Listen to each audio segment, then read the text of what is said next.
Hi. It's been a little bit. Um, Today is the 29th. Technically, it's the 30th because it's after midnight, but whatever. So I am 10 days postpartum with this little bundle.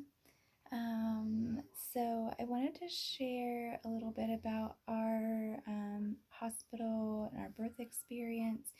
Um, it was absolutely amazing. Um, I had gone through a phase where I was really fearful of labor and delivery, mostly because I just didn't know what to expect. And I'm one, if I'm going into a situation completely blind, it can be kind of stressful for me. I'm not good at just, I am good at rolling with the punches, but then again, I'm not. It kind of just depends on what it is. But I had no idea what to expect. Um, and I had done enough research to know that, first of all, research can be dangerous. It can make your fears worse. And then also, um, I researched enough, and really, if I had really thought about it, I would have figured it out before that. But everybody's different. Everybody's pain tolerance is different. Everybody's pregnancy is different. Everybody's labor and delivery is different.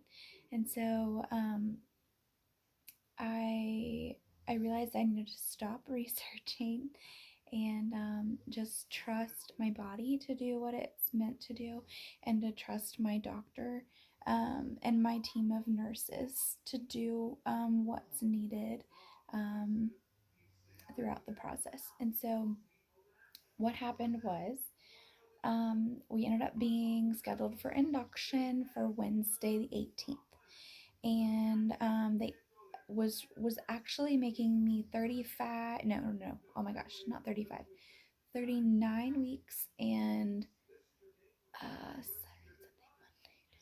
5 days. 39 weeks, 5 days. And they scheduled me a little bit early because her, she ended up having a single artery umbilical cord. So there's supposed to be three vessels in the umbilical cord. Hers only had two. So, and that's something that they found in the anatomy scan at 20 weeks. And it's something that they watched carefully, and they did extra growth scans and monitoring and all that to make sure that she was growing properly. It never caused any issues for us. I guess that sometimes it can, but it's not often. But they did want to induce me a little bit early. So they ended up inducing me at 39 and 5. And they'd actually called that afternoon and said, "We are so full, we don't have room for you. So we're going to push you till tomorrow morning." But I hadn't been to the doctor that week because I was supposed to be induced. And so they said, "We do need you to come in for monitoring because it's been a week since we've had you on a monitor, and we want to make sure that baby is still doing okay." So, mind you, I'm an hour away from my hospital. So we had to go to the hospital anyway, with the intention that we were going to be sent home. Now, thankfully, we had the car packed with everything, and we had the car packed with everything. However, we did grab those last minute items like toothbrushes, phone chargers, things like that, deodorant, things that we use every day that we knew we would need. We did go ahead and grab that stuff, like just in case. And I'm glad we did because they ended up keeping me. So on the monitors, they want 20 minutes of uninterrupted reading of her heart rate. And at my doctor's office, she became known as the runaway because they could not hold her for 20 minutes on the monitor. She would not sit still.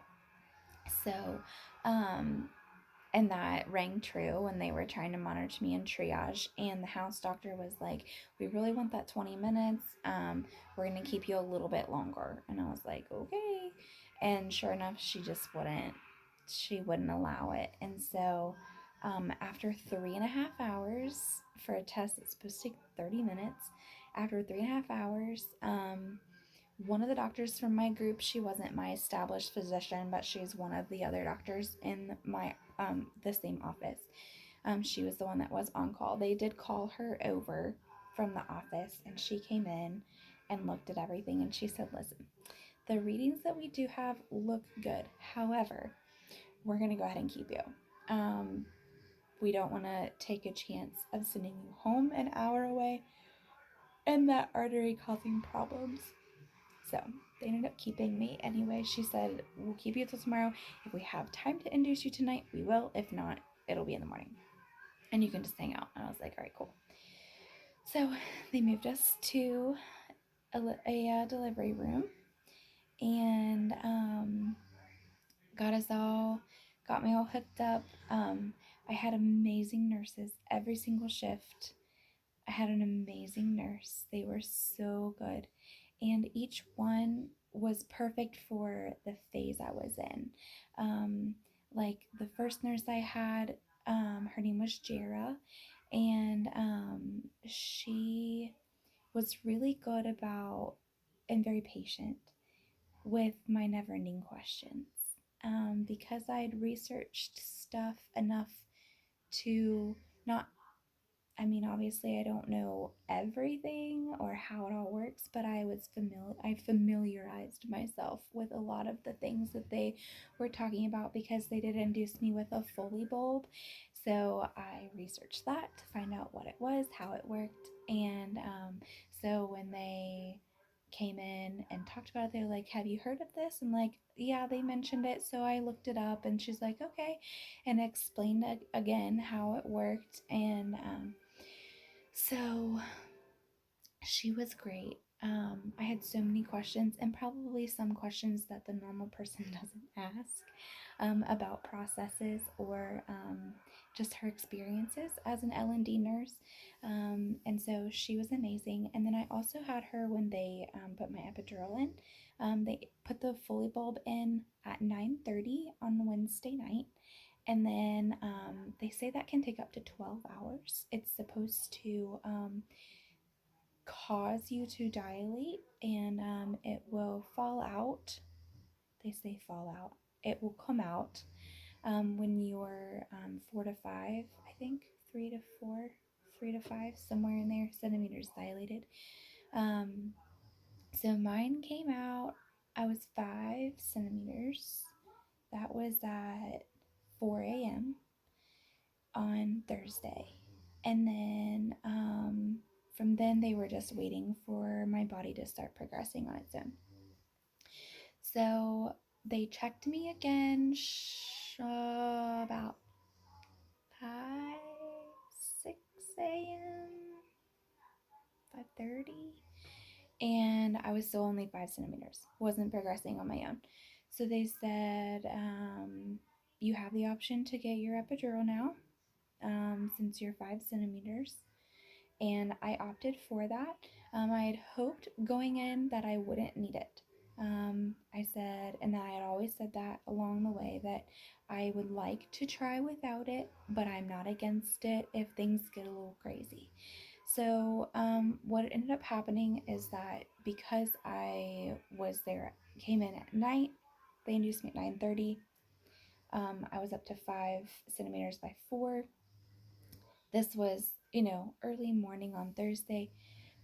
So I had been having consistent contractions all night long. And she said that a lot of times early labor stages like that, the contractions will be like 10 minutes, 20 minutes, 15 minutes, very irregular. Mine were not. Mine were always like 2 minutes apart every single time, like clockwork. And sometimes they weren't super bad. Sometimes I would really have to stop and focus through them and breathe through them. Not that they were super painful at that point, but it had just been a long time. I mean, I was looking at almost 12 hours of constant contractions where I felt like I didn't really get a break in between them, because contractions are measured, if you don't know, are measured from start to start. So it's not from when when the first one ends to the next one beginning.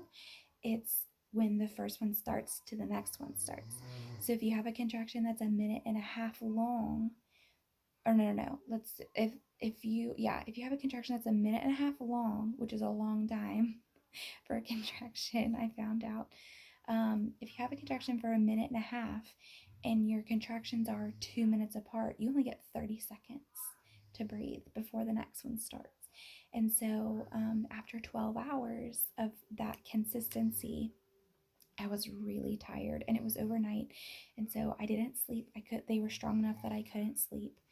And so I was really tired and really getting worn out. So I went ahead and opted for the epidural just for comfort and for rest. And I'm so glad I did. I'm so glad I did. Oh my gosh, it was amazing.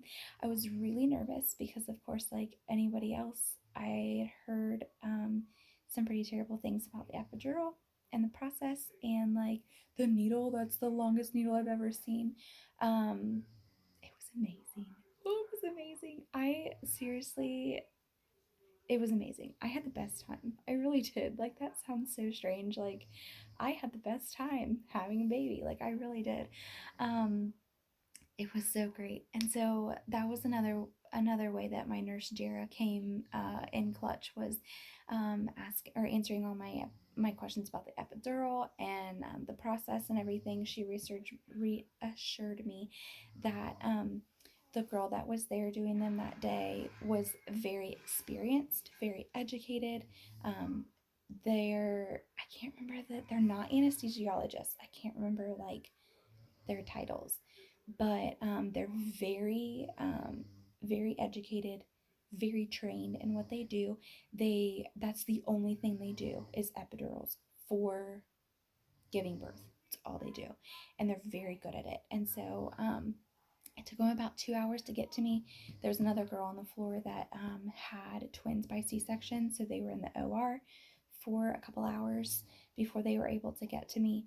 But the process for that was a little weird because so I'm one that if I'm sitting up when a needle enters my body, I will pass out every time.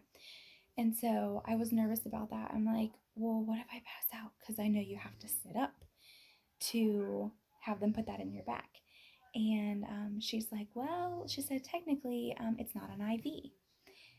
It doesn't go in your vein. It's not actually a needle. She said, I really don't think you're going to have the same reaction. But if you do, we'll be right there. And we have the resources to combat anything that happens. And so, we're going to take care of you. You're going to be fine. And so she had me hug a pillow and lean into her, and she stood right in front of me, almost hugging me the whole time. It was amazing. So,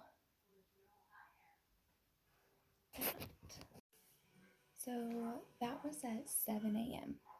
I finally got my epidural at 7. Um, I was able to take a nap, which was great. Slept for a couple hours, and really just rest and relax, which was amazing after the night I'd had. So, let's see, that was at 7. This is why I'm doing this, because I don't remember all the little details, and I don't want to forget because it was awesome.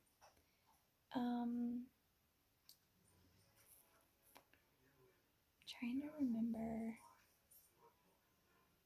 They continued to check me through the day. And slowly I progressed. Slowly. They broke my water. That was the next thing. They broke my water at 9. Yes. So 9 o'clock in the morning on Thursday the 19th, they broke my water. And then again, just kind of waited for my body to take over. It was slow, but it was okay. The worst part was that I couldn't eat anything. So I couldn't eat after midnight. So I was able to have dinner the night before, but I didn't eat a lot. So it'd been a while. And I wasn't allowed to have anything to drink. I could only eat ice chips, which honestly didn't really hurt my feelings because I love crunching on ice. So they broke my water at 9, and then continued to check me through the day. And it was a slow process, but we got there. And I don't remember exactly what time it was that they said you're complete, which means 10 centimeters, 100% effaced, ready to go. And she said, however, the baby is still pretty high up, so we're gonna give you a little bit for your body, for your contractions to do their job and to work that baby down. So, and then my doctor also said if you feel pressure basically in your butt, call your nurse right away. Call your nurse. So it was like maybe 20 minutes, and I told Dustin, I was like, call my nurse, because I think this is what she's talking about, but I'm really not sure. So we called my nurse, and that day I had 2 nurses for delivery. Their names were Alexis and Lindsay, and they were also amazing. They were pretty kind of sidelined through the day, not super hands-on. They were just there when they needed to be. I mean, but they did, when they were in my room to do something like check me or whatever, they were very attentive. They answered my questions. They, got me whatever I needed. They didn't neglect me or anything, but the floor was really busy, so they didn't like hang out. So they came in and said, we're going to get you set up. We're going to call Dr. Jarris, and we're going to call her in. And she said, when she gets here, we're going to start pushing. And I was like, okay. And that was the thing that I was kind of most nervous about, because I didn't really have an expectation of what that would feel like or what it would be like. Because like you think of delivering a baby and you automatically think of movies, which are not real. We know that. But that's kind of where your mind goes to, is like, oh, well, it's going to be like this. And like a lot of movies, like if someone's giving birth, it's like super chaotic. There's someone that's screaming, and it's very busy. And so I didn't want that. I'm not that kind of person. Like I like to be in a calm environment. And so I was a little bit nervous about that.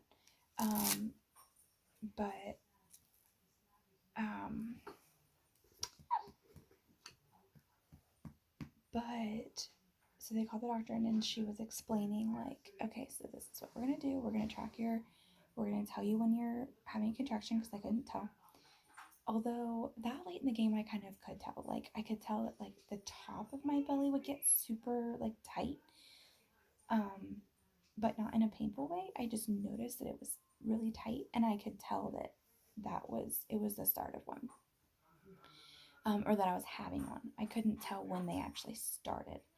So she's like, we'll tell you when you're starting to have one. And Dustin was on one side. I had a nurse on my other side. And she said, we'll tell you, you want a good hard push for 10 seconds. We'll count you down. Breathe out, take a breath, go. She said, we want 3 pushes per contraction. I said, okay. She said, your first couple pushes are going to be practice. You probably won't get very far with them, but first couple pushes will be practice pushes. I said, okay. So they start wheeling in all this stuff, several carts of stuff, delivery stuff, and tools and all that junk. And so they're wheeling all this stuff in, and it was getting hard for me not to push. Like you also hear about, like, oh, I had the overwhelming urge that I needed to push. I started to get that way. I'm like, oh, I hope Dr. Jareth gets here soon. And she did. She came. Actually, she wasn't even there when I started to push. The nurses started my practice pushing, which on the very first one, they're like, oh, your baby has hair, because she was already low enough from them giving my contractions time to work. She was already low enough that when I started my practice pushes, they were not practice pushes. They were the real deal. And so we started, I think I pushed through 2 or 3 contractions before my doctor came. My doctor came in, and they were awesome. So I borrowed a little Bluetooth speaker from my mom that has like a clip on it and a magnet. And Dustin Dustin clipped it on the sheet to my bed, just like up behind my head. And I had my favorite Pandora station playing, and so I was able to have that. And then I had these 2 amazing nurses that coached me through the delivery process, and I had an amazing doctor who also was coaching me through the process. And I had my amazing husband who didn't say much, but he was right there and watched the whole thing, which kind of surprised me. But he didn't pass out, and no gummy worms fell out of his pocket. Um, and So they say that a first time mom normally will push for about 2 hours with their first baby. I pushed for 30 minutes. And so they were all like super pumped about that, and just told me how proud they were of me and how good I did. And so that felt awesome. But I remember right before my last contraction, or my last push through contraction, not my very last contraction, whatever. Um, my doctor said, okay, like breathe out on this one, like, take a rest. She said they unhooked all the monitors, and she said, okay, the next one, we're going to have a baby. And I was like, okay. And so they're like, you're going to have to tell us because we took your monitors off. So we can't see when you're having a contraction anymore. But I couldn't really feel it either. It was kind of weird, and I was like, okay, I think I'm going. And they're like, okay, let's go. And so they pulled her out, and they popped her up on my chest. I had, by this time, they'd also called in like additional nurses just to help with everything. And so I had another nurse up by my right side that I didn't know. I had not seen her at all through the process. I don't even know where she was normally working. But they called her in, and so she was up by my face, and she was like wiping her off a little bit, and getting her stimulated to get her breathing. And I was bawling. I'm not a crier. I'm not a super emotional person. I was bawling. Oh my gosh. And so all I knew is that she wasn't crying yet. And it kind of scared me.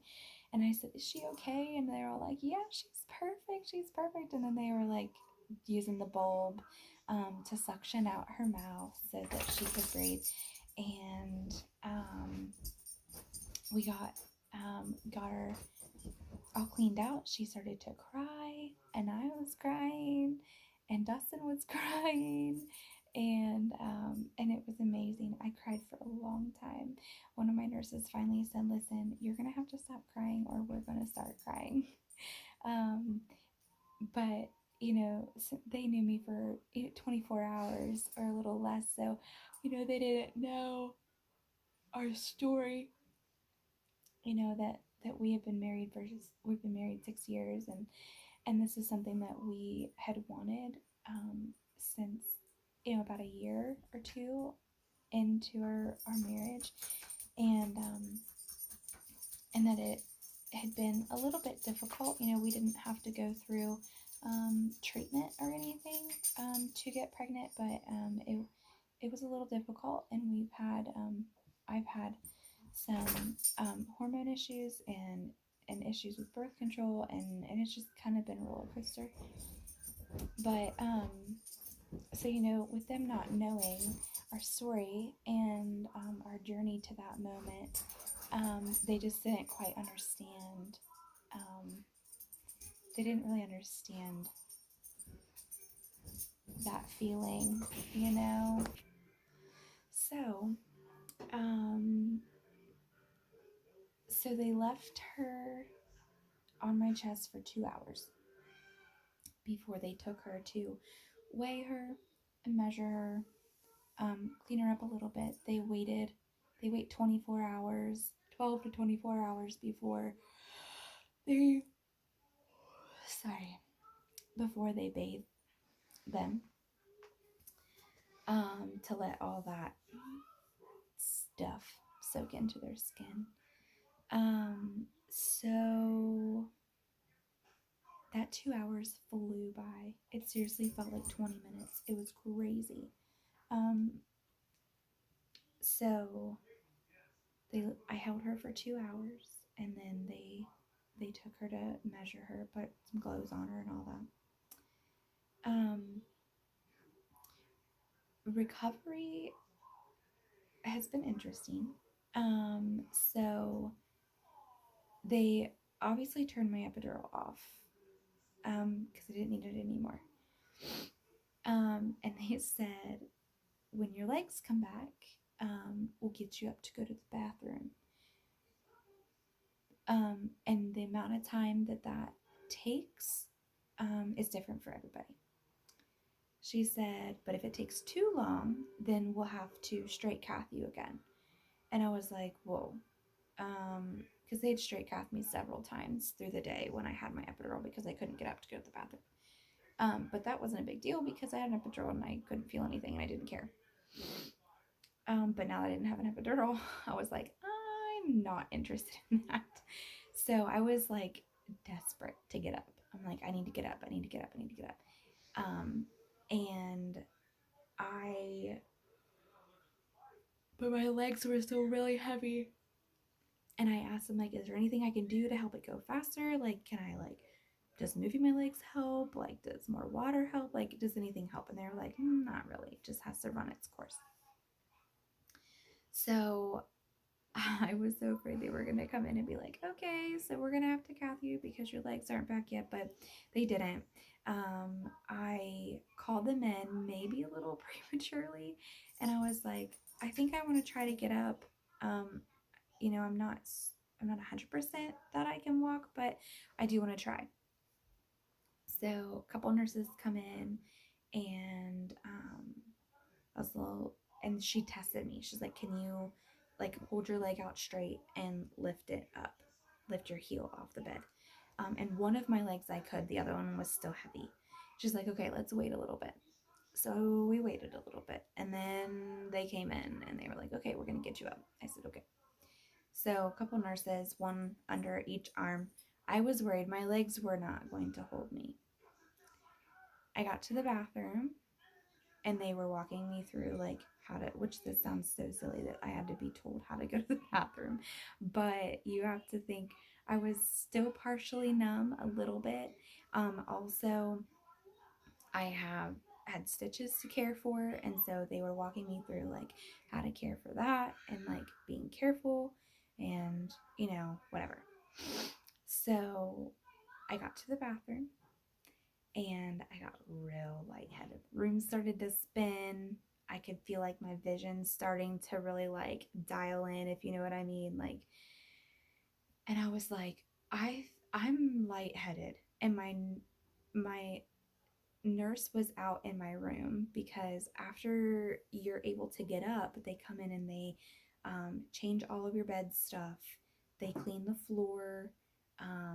They just kind of clean everything up. And then they also put this really amazing 3-inch thick mattress thing on your bed that they can't use before delivery because it doesn't break down with the bed. So you're on a really sucky bed before you deliver. So there was a nurse out there working on that. my nurse was just outside the bathroom door, and I hollered her name. I am careful about learning people's names, whether I'm in a hospital or even a restaurant. I learn my server's name, um, because if I do need something, that's the easiest way to get their attention is to use their name. So I hollered her name, and I started to lean back because I was just like, the room was spinning. And she's like, no, no, no, no, no. She yanks that help cord on the wall and tells them some kind of secret code or whatever, probably for my girl's about to go down. And it was seconds, and my bathroom flooded with nurses. Um, One of them was holding something under my nose to keep me from passing out. And then they had to use like this thing called a steady to get me back to bed safely. And so they were actually getting ready to move me to a recovery room. And after that, they were like, never mind, you're staying here for the night. And so I stayed the night in my delivery room. Our first night was rough because, again, I couldn't get up by myself. Um, so I couldn't get up to take care of her. She was in the bassinet, and then my husband would have to get up and get her. Also, um, the nurses were in every hour to do vitals and things of that nature. So someone was in there waking me up like every hour. And then also, we were trying to breastfeed, and it was not going well.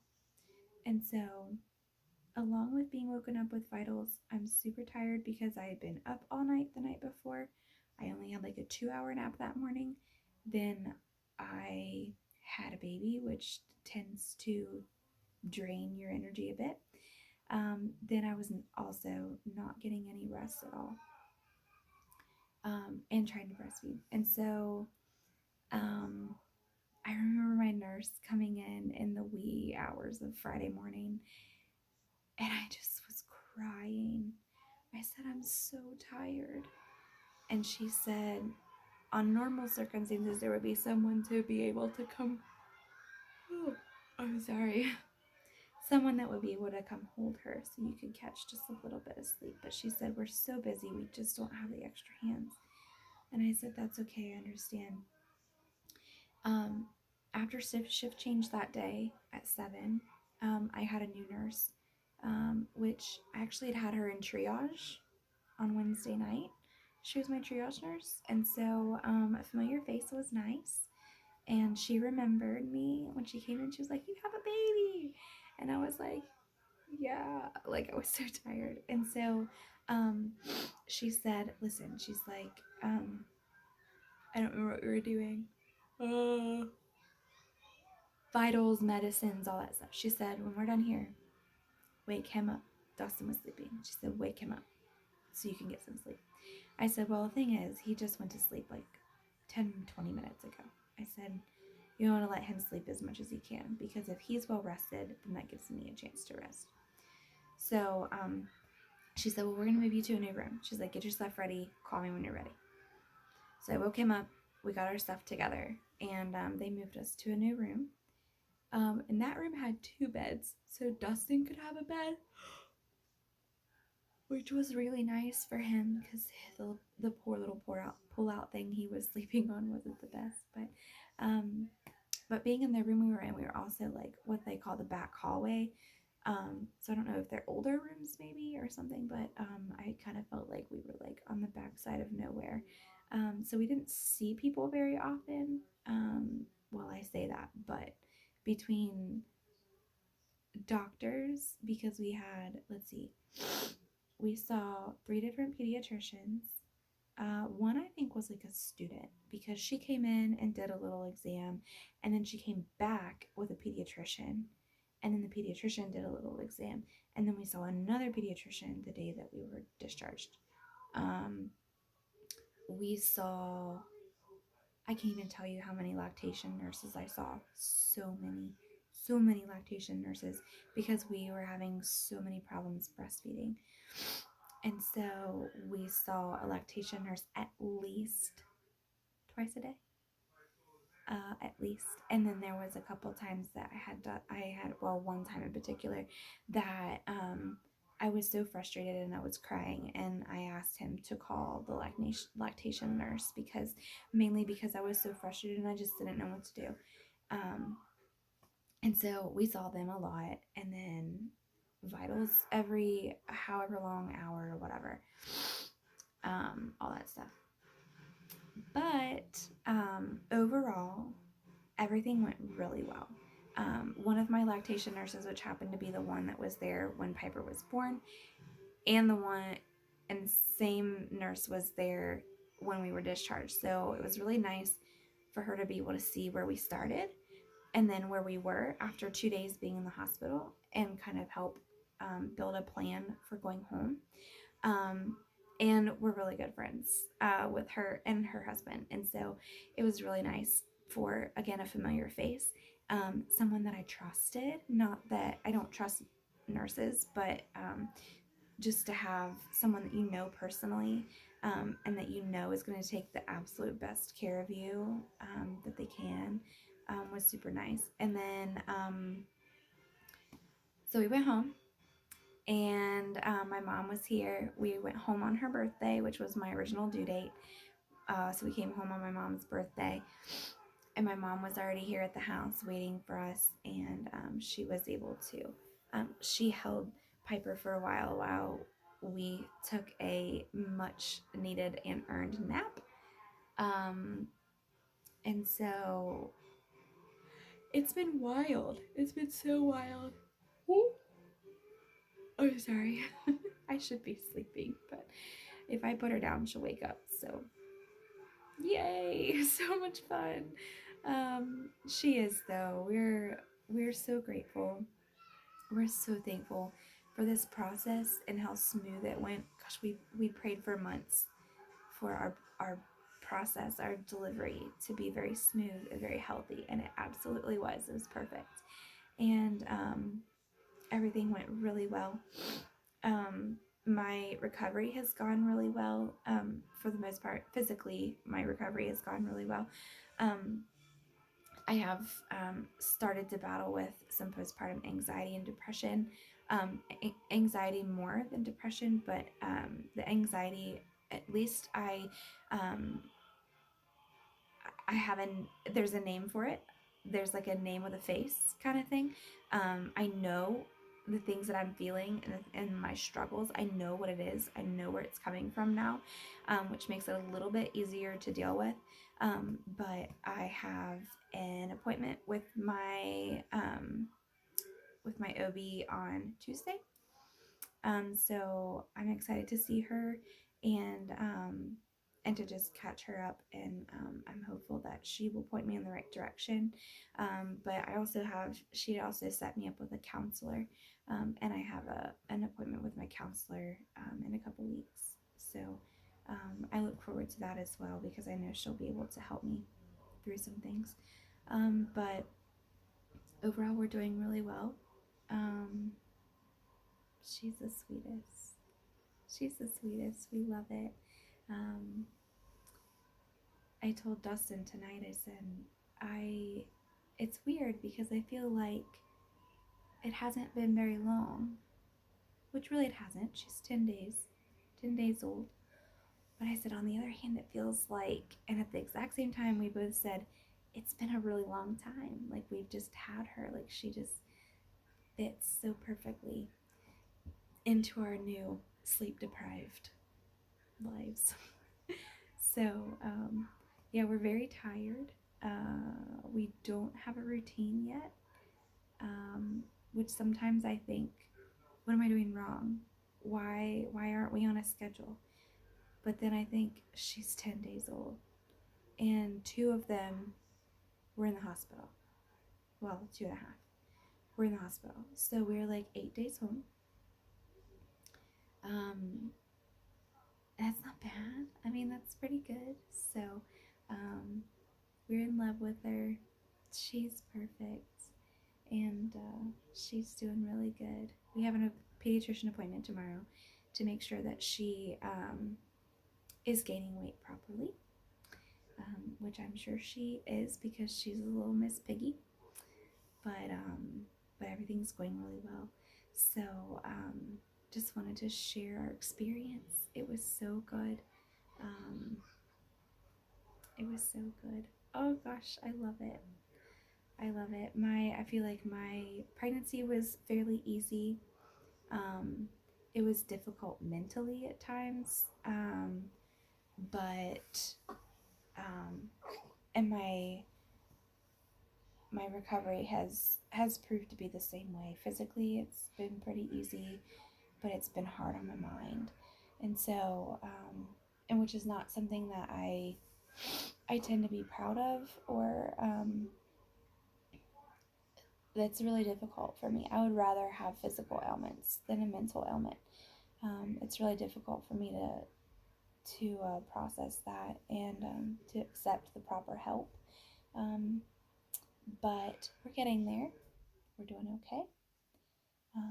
We are aware. That's the biggest thing. We are aware of what's happening, and we are doing our best to fight back and to stay healthy all the way around. So we're doing really well. So um, I look forward to doing more updates as this little sweet pea grows and different milestone things with her.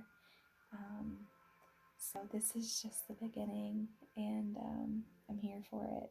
So that's all I got. It's longer than I wanted, but that's okay. So thanks for joining.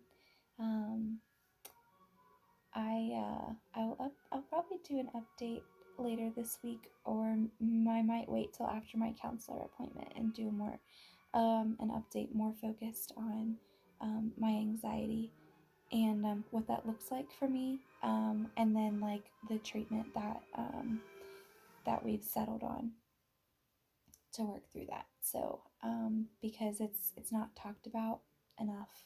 I actually didn't even know that postpartum anxiety was a thing. I'd heard of postpartum depression, but I'd never heard of anxiety coming on after having a baby. And so I experience it kind of gives me a newfound fire for helping other women combat it as well. So I'll probably do an update on that later. So with that, I need to try to sleep at some point. But my husband's sleeping pretty good, so it's probably time to switch, and I can sleep and he can stay awake. So that's it for tonight. Thanks for hanging out with me for a little bit. I'll catch you later.